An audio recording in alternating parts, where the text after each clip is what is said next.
আসসালামু আলাইকুম। আপনারা সবাই কেমন আছেন? আশা করি ভালো আছেন। আজকে আমি ডুমুর ভাজি করব। তো ডুমুরগুলো কেটে ভালোভাবে পরিষ্কার করে নিই। আর ডুমুরের ভেতরে একটু দানা টাইপের থাকে, এগুলাকে ভালো করে পরিষ্কার করে এখন সবগুলো কেটে নিব।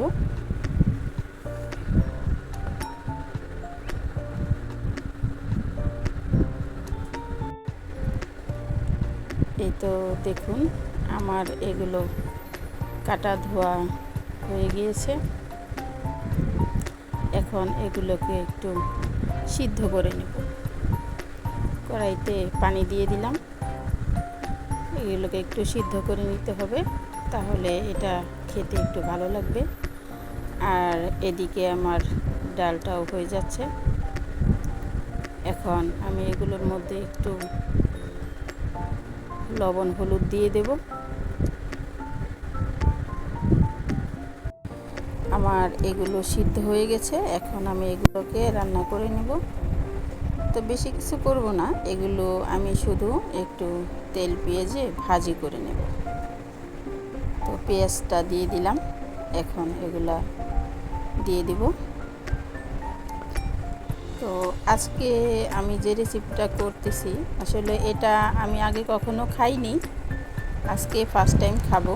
এই রেসিপিটা আপনারা কে কে খেয়েছেন কমেন্টসের মাধ্যমে জানাবেন। আর যদি ভিডিওটা ভালো লাগে তাহলে একটা লাইক দিবেন। আর দেখতে দেখতে যদি ভিডিওটা একটু বেশি ভালো লাগে তাহলে আমার এই চ্যানেলটাকে সাবস্ক্রাইব করে রাখবেন।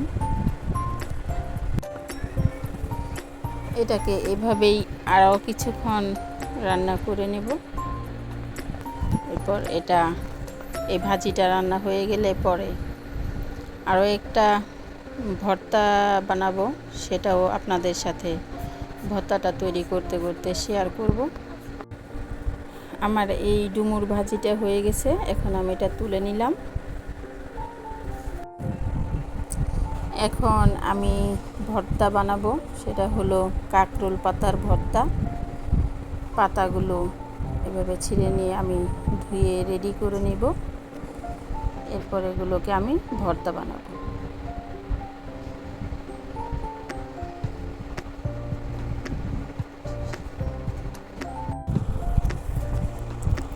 আর এইদিকে ভর্তার জন্য পেঁয়াজ, মরিচ, রসুন এগুলো সব রেডি করে নিয়েছি। এখন কড়াইতে তেল দিয়ে দিলাম। আর সেই সব উপকরণগুলো তেলের মধ্যে একটু ভালো করে ভেজে নেব। এই পেঁয়াজ মরিচটা একটু ভালো করে ভাজা হলে ভর্তাটা খেতে একটু বেশি টেস্টি হয়। তা আমি এগুলোকে ভেজে উঠিয়ে নিব।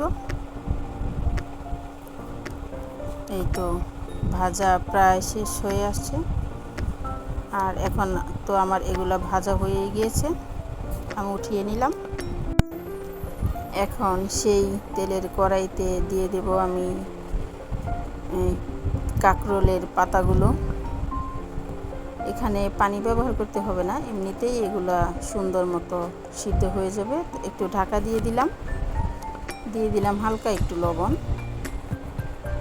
এরপর এগুলা শুকনো শুকনো হয়ে সুন্দর করে ভেজে নেব। এই কাঁকরোল পাতার ভর্তাটাকে আপনারা খান কিনা জানি না, তবে আমরা এটা খাই, ভালো লাগে। আমার সব কিছু ভাজা হয়ে গিয়েছে।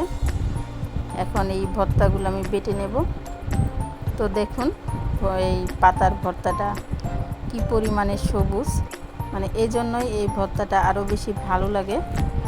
যে এই কাঁকরোল পাতার ভর্তা দিয়ে ভাত মাখালে ভাতটাও সুন্দর সবুজ হয়ে যায়, সেজন্যই বেশি ভালো লাগে।